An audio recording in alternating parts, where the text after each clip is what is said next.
We don't need therapy. We're just gonna be a man.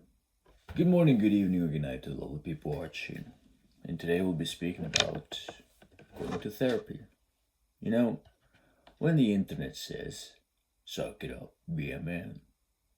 When the school tells you, be quiet, sit down, and only raise your hand to ask a question. Be submissive is basically what the school system is teaching you. In your work environment, your boss tells you, do this, do this, do this. And you're trying to be a man. You're trying to make things go around the clock. You're trying your best. But being a man is not all about this masculinity, stoicism, 24/7 being rock hard. Being a man is also understanding where your roots go. Imagine a plant, especially a flower. You plant the seed itself. It starts off small. Same goes for a child. And so if it's placed in rotten soil, it won't grow, will it? Or if it grows, it most likely will become a toxic flower. But if its soil is nice, clean, good environment, the roots will run deep into the pot itself, or the earth if it's planted outside. And it will grow strong alongside being watered, taken care of. It will grow to become a beautiful flower. That flower represents you and me as a man. We've seen TikTok edits. Oh, gotta go to the gym, become strong, gotta go to a war with yourself. Yeah, go to war with yourself. But at the same time, you need to love yourself, I used to run 24/7 around the clock with self-hatred, and it would get me the results that I wanted. But I failed friendships. I failed relationships because my self-hatred became an external thing. If you ever want to fall in love with someone, if you ever want to fall into a healthy relationship, you gotta understand the principle that you need to love yourself first. Hatred can be a powerful tool. For example, when you're going through a breakup, that hatred can be put to good use going to the gym or work even harder towards your goals. But avoiding other things that are banging on the door, like sadness, it's a dumb thing. One of the relationships I was in back in the day, I used exactly that principle. I didn't think about sadness. I thought it metaphorically was weak. I went to the gym constantly 24/7. I used only hatred to fuel every session, every workout, day in and day out. For weeks, I got strength. I got muscle mass. But at what cost? My mental health. When the hatred was gone, when the motivation died, what was lingering around was just other emotions that hadn't been checked in on for a while. Sadness. So I cried. I cried. And when my last relationship ended, I accepted it. In the beginning, it was, oh, I refuse. I want to hold on. I don't want to let this go. I can't believe that my relationship ended. And then it was several weeks where I was crying, binge eating chocolate. Okay, I'm human too, Even as a man, I still have feelings. I'm still allowed to feel. I'm still allowed to sit down and cry because moments are touching. I remember when I took the initiative of going to therapy.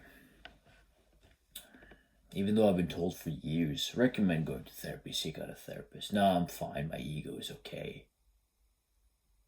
my mental health was never okay. When I started to go to therapy and I started to reach out for help in the system, it worked for me. And I'm still going. And every single session is like a better insight in how my mental health is working. With each session, I get drained more and more. I basically dig up old graves, old addictions, old thoughts, childhood memories I thought I'd lost, in order to get a better understanding on how I work. I'm doing this for myself, and the betterment of my own future and the people around me. I recommend therapy myself to you. Put away social media. Put away expectancy from other people around you. Put away your own ego. We all need help. One way or another. We need someone we can lean on every now and then. In a video a while back, I spoke about no one's coming to save you. That is entirely true. That we all, as human beings, are responsible for ourselves, but we're also responsible to whenever things become tough, that it's okay to cry out for help. I remember, and even if I cry in this video, that's fine by me, I accept that. I remember when I was going through a rough period of time in my life. And I remember very well that it was the first time I was dealing with this sort of problem. Basically, my internal voices took over, and because I always self-hated myself. I've always been the person, yeah, I'll be there for you, I'll help you out. But I rarely ever took care of myself. And I remember very well when it was a day I was at my lowest. I was sitting there bleeding. I was sitting there crying. I didn't know what to do. I was stuck. I met a wall so hard that I felt my world was fucking crumbling. So I called Dad. 6 a.m. in the morning. Can you come downstairs? And the usual grunting sounds from Dad, What's going on? This is very early on in the morning. Call him. He comes. He sees me.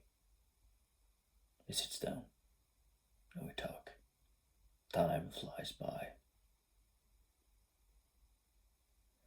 And that is exactly the moment I realized I can't do this shit anymore. It's too hard. I need someone to lean on.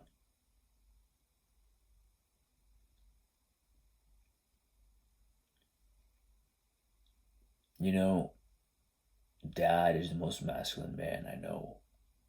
He's a man, real symbolism of man itself. Lived a good life. Still living fucking awesomely. Stoic, strong.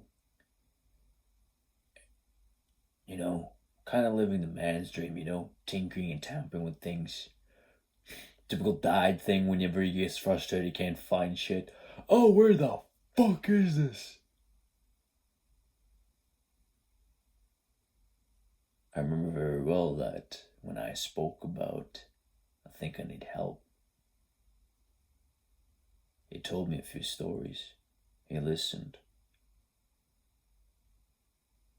And from that point forward, I basically had to go to therapy to understand my mental health. I've understood that your mental health and your physical health in general, and even your gut health is one of the most important things ever. The reason I keep constantly looking to the left side of my screen is because right there it's an art piece that symbolizes my mental health.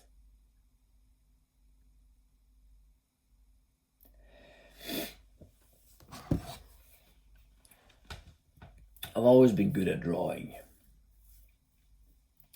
And when I realized that things become too overwhelming, or just in general, things are doing pretty well, I use drawing as a coping mechanism, or just in general, whenever I have spare time. Because I've never been good at communicating how I feel, but I can communicate how I feel via art. Because a picture has more than 1,000 words. The same goes for you. Going to therapy is something I recommend. I'm not saying that therapy is going to be your savior, but I'd recommend trying it. If you're like me, you're in your early 20s, even if you're in your 30s or your 40s, 50s or 60s for that matter, understanding, letting go of ego, and just finally being able to say, you know what? I need some help. I need to fix this. And I need to dig really, really deep inside of me to understand myself.